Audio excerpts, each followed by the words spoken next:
What's up guys, this is Quincy from RGM and I'm back with another top 5 video. This time we're breaking down Jay-Z's top 5 albums of all time. Jay-Z is arguably the #1 rapper of all time. I mean, you can throw in Lil Wayne or you can throw in Eminem or some people even throw in Drake. But when it's all said and done, if somebody came to you and said that Jay-Z was #1 all time, I'm sure you wouldn't argue too long with them. One of the reasons I believe Jay-Z is a top rapper of all time is because of his catalog. I believe he has a couple classic albums under his belt, let alone classic songs, let alone classic verses. But what are his top 5 albums? In this video, I break down what I believe are his top 5 albums and give you explanations on why. Before I dive in, I want to make sure to remind you guys to hit the subscribe button to help us grow and check out ratingsgamemusic.com where we have song reviews, album reviews, movie reviews, and original content that covers things like this. Okay, I think I'm ready. Let's dive in. Coming in at number 5, I have The Blueprint 2, The Gift, and The Curse. I thought Jay-Z morphed into a legendary hip-hop figure on this album. I know the album isn't treated like an untouchable masterpiece or anything, but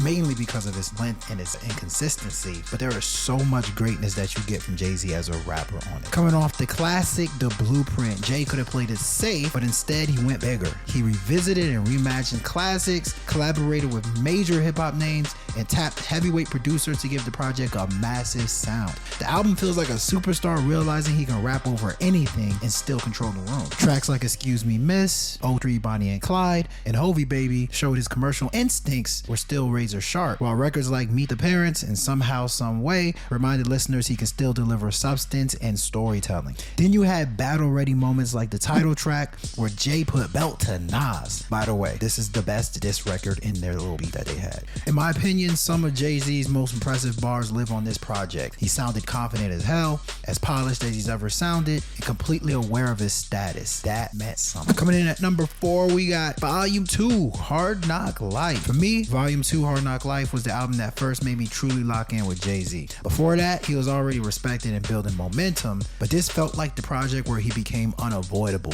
It featured his biggest hit at the time, Hard Knock Life, a record that flipped a Broadway sample into a rap anthem and pushed Jay into another stratosphere commercially. By the way, this is my favorite Jay-Z song of all time. But the album was far more than a single smash. It was packed with records that still kick ass today, including Jigga What, Jigga Who, Can I Get Her, and Money Cash Holes. Each track helped show a different side of Jay, whether it was swagger, radio appeal, street confidence, or straight up star power. What always stood out to me was the persona. The album felt like Jay-Z stepping deeper into his slick villain era, moving with cold confidence, sharp arrogance, and the kind of energy that said he knew he was the smartest person in the room. That edge became one of his trademarks over time, but you can really hear it forming here. Volume 2, Hard Knock Life, was Jay realizing he could run the game. Coming in at number 3, we got The Black Album. Much like Michael Jordan hitting that final shot over the Utah Jazz in Game 6 of the 1998 NBA Finals felt like the perfect closing scene for a basketball legend, The Black Album felt like the ideal ending for Jay-Z's original run as a rapper. Of course, both icons eventually came back. Jordan returned with the Washington Wizards for 2 stale years, and Jay-Z later unretired too. His return with Kingdom Come, which I can probably say isn't on this list, was also a little stale. Neither comeback quite matched the elegance of the first exit. Anyway, released in 2003 and marketed as Jay-Z's farewell album, The Black Album sounds like an artist emptying every last clip. The production lineup alone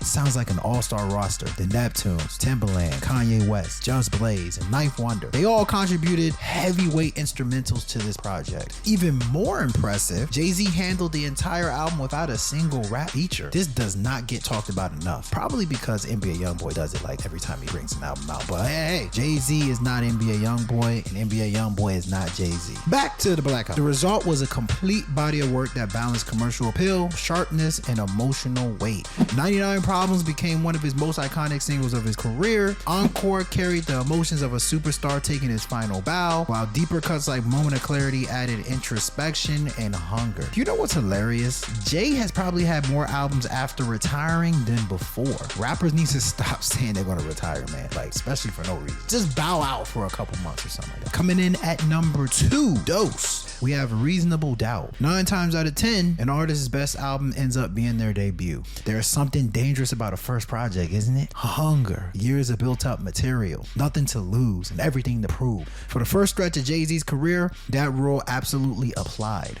Reasonable Reasonable Doubt was long viewed as his finest work. Released in 1996, the album introduced Jay-Z as a rapper who sounded nothing like a rookie. Even as a relative newcomer on the national stage, he carried himself like a seasoned boss, delivering game-filled verses about hustling, relationships, loyalty, paranoia, and high-level street ambition. While Jay was not yet the fully polished technician he would later become, the raw skill was obvious. His flows were smooth as hell, his punchlines landed cleanly, and his lyrics had that rewind value where you had to run them back just to catch everything. However, what was missing was that it factor. But who cares though? When the music slaps, I mean, it doesn't even matter. Then there's the production. Reasonable Doubt is loaded with lush, soulful, mafioso beats that still age beautifully. I don't know, there's just something timeless about the album production that I don't think gets enough credit. What makes the album special is that it captures Jay-Z before the empire, before the billionaire brand, before the global icon status. This was Jay hungrier than hip-hop. Reasonable Doubt also remains one of hip-hop's strongest debuts, coming in at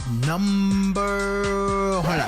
Hold up. Before I get to number one, I want to remind you guys to hit the subscribe button, and if you can check out ratingsgamemusic.com, you know, anytime, like you got some free time, just check it out real quick. We got the hottest song reviews, album reviews, movie reviews, and original content like this. Check out ratingsgamemusic.com and subscribe, please. Okay, let's get back to number one. Coming in at number one, we have The Blueprint. I got a fun fact for you guys. Did you know that The Blueprint was released on September 11, 2001? For Jay-Z, a New York native, that time it made the album's arrival one of the most bittersweet moments of his career, I bet. Now, I can already hear some of y'all yelling cap at the idea that this is Jay-Z's best album. That's fine. But let me give you the reason why I think this is clearly the case. Beyond the heavy context of its release date, The Blueprint feels like the moment everything aligned for Jay. In my opinion, this is him at his absolute peak as a rapper. His pen is sharp, his confidence is sky high, and his range is on full display. He gives us emotional vulnerability on Song Cry, chest out dominance on Heart of the City, Ain't No Love, and pure star power throughout the entire project. The album also became a launching pad for Kanye West, who produced 4 tracks, including Izzo, H-O-V-A, and Hova, Heart of the City, and Takeover. That alone is historic. Then comes the legendary moments like Renegade with Eminem, which remains one of the greatest rap collaborations ever. Takeover is still discussed as one of hip-hop's best diss tracks, and Song Cry is one of rap's most effective heartbreak records ever. Even deeper cuts like Breathe Easy